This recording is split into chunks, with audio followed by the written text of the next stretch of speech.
अपनों में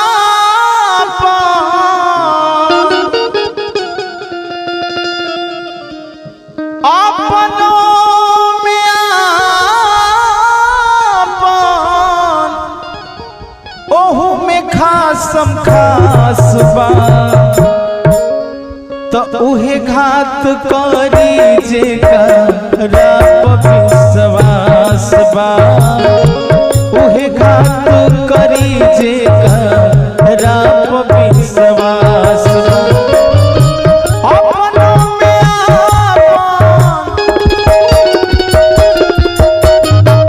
अपनों में अपनों में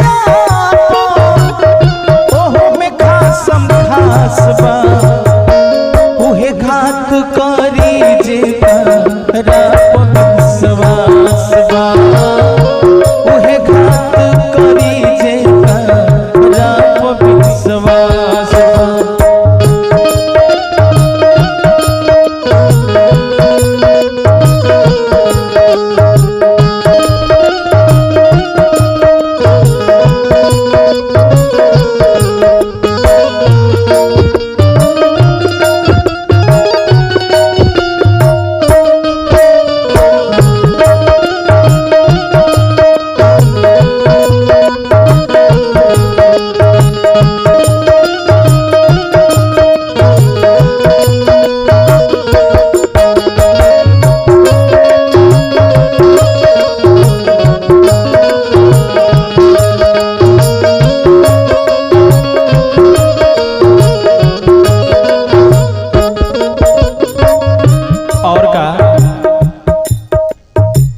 संगही बखाती बाकी डर नहीं खे केहू के काहे कि ओकरा पर नजर नहीं खे केहू के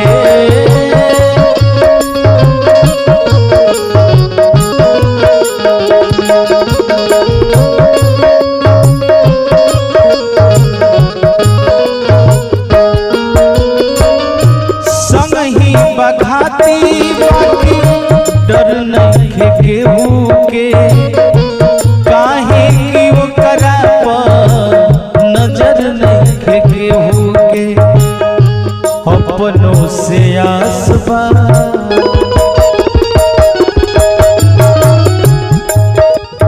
अपनों से आस बा अपनों से आस बा अपने से नास बा उहे घात करी जेकरा विश्वास बा उहे घात करी जेकरा विश्वास बा।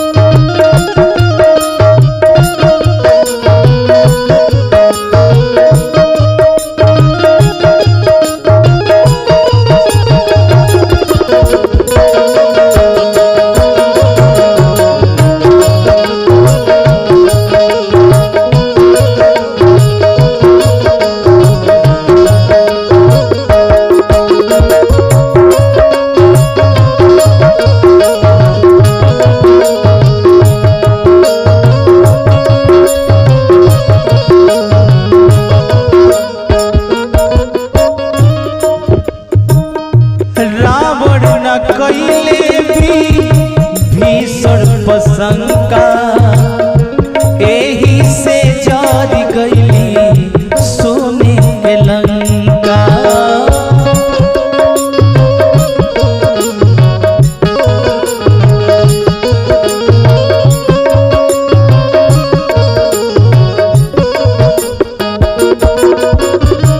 रावण न कैले भी भीषण प्रशंका एही से जर गईली सोने के लंका मर गईले रावण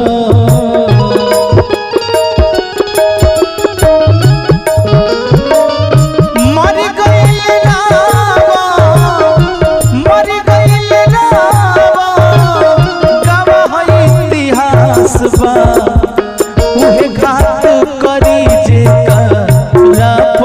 विश्वास बा उहे घात करी जेका राप विश्वास बा।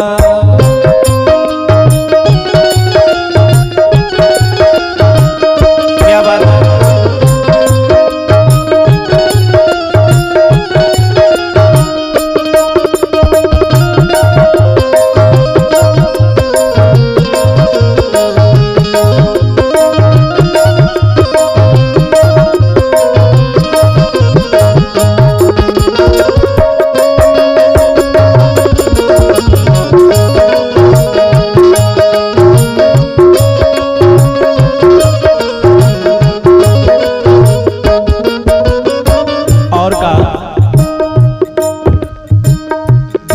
सुग्रीव रहले खास दोनों भाई सुग्रीव जी दिहले राम जी से मरवाई।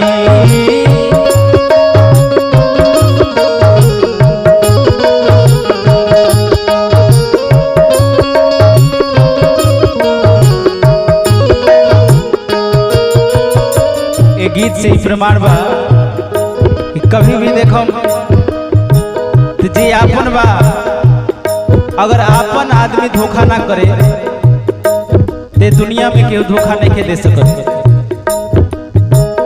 बाली सुग्रीव रहले खास दोनों भाई सुग्रीव जी दिहले राम जी से मरवाई सुग्रीव जी दिहले राम जी से मरवाई। अपनों से